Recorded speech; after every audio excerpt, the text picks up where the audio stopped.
Did you know that in Châteauneuf-du-Pape, France, it's illegal for UFOs to fly over the vineyards? Yes, you heard it right. Extraterrestrial beings have to park their spaceships elsewhere. Now, isn't that something? This out-of-this-world law was put into place back in 1954. It seems the French were taking no chances with their precious wine. After all, who knows what kind of grape-crushing chaos a UFO landing could cause? And you might be wondering, how did such a peculiar law come to be?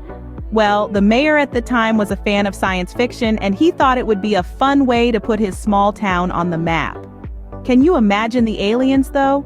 There they are, all excited for a vineyard visit, only to find out they're breaking the law. Talk about a buzzkill. So, if you're an alien looking to sample some French wine, you might have to reconsider your landing spot. If you're a cheese lover, beware. In France, it's illegal to carry live snails on a high-speed train without their own tickets. So if you're planning a snail cheese fondue on the train, think again. Now, you might be wondering, why on earth would anyone carry live snails on a train? Well, snails are a delicacy in France and are often used in cheese fondue.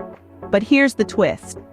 According to the French law, if you want to transport these slow-moving creatures on a high-speed train, they need their own tickets. I know it sounds absurd, but it's true. Let's delve into the backstory of this bizarre law.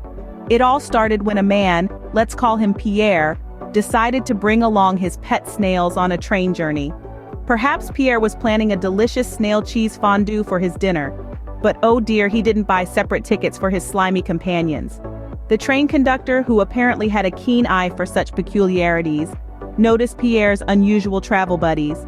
And voila! Pierre was slapped with a fine for not having tickets for his snails. After this incident, the law was put in place to prevent such a snail fare evasion scenario from happening again. You see, in France, even snails need to pay their fair share of the journey. Maybe they're considered passengers, or maybe it's a clever way to discourage people from turning the train into a mobile snail farm. Either way, it's a law that leaves us chuckling and scratching our heads. So the next time you're in France and you decide to take your pet snails for a ride on the high-speed train, remember to buy them their own tickets. You wouldn't want to end up like Pierre now, would you? And remember, if you're thinking of having a snail cheese fondue on the train, think twice. You might end up biting off more than you can chew in terms of fines, not to mention the potential unwanted attention from your fellow passengers. Snails, they might be slow, but they sure need tickets for the fast train rides. French fries without ketchup? In France, it's illegal to serve ketchup in school cafeterias. This law was passed to preserve the traditional Gallic cuisine.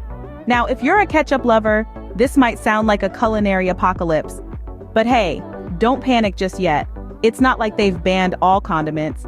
Mustard, mayonnaise, and even vinegar are still welcome. It's just ketchup that's gotten the red card.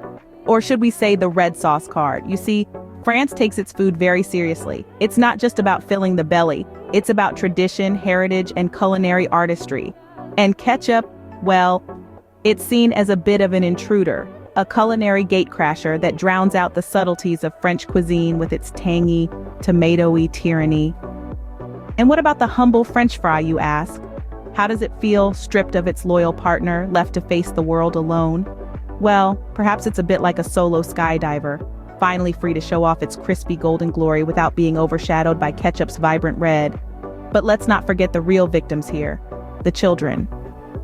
Picture a French school cafeteria, a sea of gloomy faces, tiny fingers clutching naked fries, eyes welling up as they ask, "Où le ketchup?" That's "Where's the ketchup?" for those of you who didn't ace French in school. But maybe, just maybe, this law isn't so bad after all.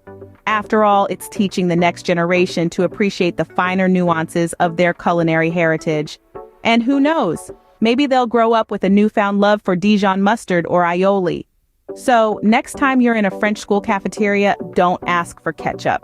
You wouldn't want to break the law, would you? Naming your pig Napoleon is a no-no in France. Yes, you heard it right, it's against the law.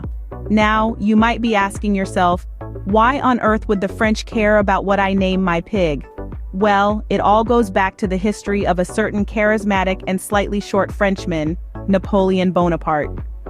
Napoleon, for those who need a quick history refresher, was a French military and political leader who rose to prominence during the French Revolution. He led several successful campaigns during the French Revolutionary Wars and was Emperor of the French from 1804 until 1814, and again briefly in 1815. He's kind of a big deal in France, so why can't you name your pig after him? Well, it's considered disrespectful to the great man's memory. That's right, folks. In France, it's a criminal offense to insult the memory of Napoleon. And apparently, naming a pig after him counts as an insult. Now, I don't know about you, but I think pigs might feel a bit offended by this. I mean, pigs are intelligent, sociable, and downright adorable creatures. Who wouldn't want to share a name with a pig? But alas, the French law disagrees. Imagine you're a French farmer and you've just got a new piglet. You're thinking of names and then it hits you. Napoleon! What a great name for a pig. It's strong, it's powerful, it's illegal. So you settle for something less controversial. Jean-Paul, perhaps. Or maybe Madeline if it's a girl. But not Napoleon. Never Napoleon. It's one of those laws that makes you scratch your head and chuckle. But it's also a reminder of how deeply the French value their history and culture, even if it means protecting the dignity of Napoleon from the potential insult of a pig sharing his name. So, if you have a pig and you're thinking of naming it Napoleon, you might want to think of another name. How about Louis or Marie? And that's not all, folks. There are plenty more bizarre laws in France, but alas, our time is up. Let's take a moment to recap. Remember, no landing your UFO in Châteauneuf-du-Pape. And it's okay to say cheese, just not too much of it. Then there's the ketchup law. In France, it's a no-no in school cafeterias, unless it's accompanying French fries. And finally, the name game. If you're thinking of naming your pig Napoleon, think again. These laws might sound wacky, but they're all part of what makes France such a unique and endearing place. So, if you're planning a visit, keep these laws in mind. They might just save you from a faux pas or two. So, next time you're in France, remember these laws and stay out of trouble. Or better yet, come up with some hilarious scenarios that could happen if you break them. Share them in the comments below. Au revoir and stay law-abiding, my friends.